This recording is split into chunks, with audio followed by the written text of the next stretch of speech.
Is God a libertarian? We don't know, but he kind of talks like one. Of course, we know that God is far above any silly human political party.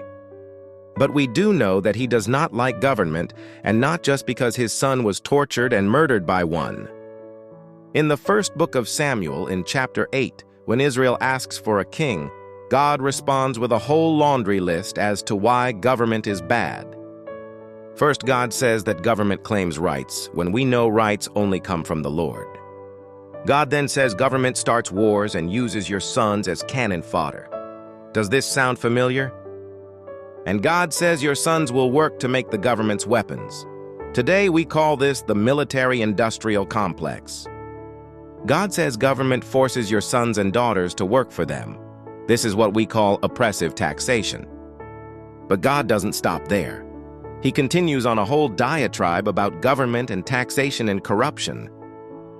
God says government takes 10% of the best stuff you have. Today we'd be lucky if we were only taxed 10%. And then God says this tax money will be passed around to the government's friends. We see this all the time. And God finishes up by saying government uses taxation to make you its slaves. Thank you for listening. This video was written by a human. If it means something to you, please like and subscribe for more.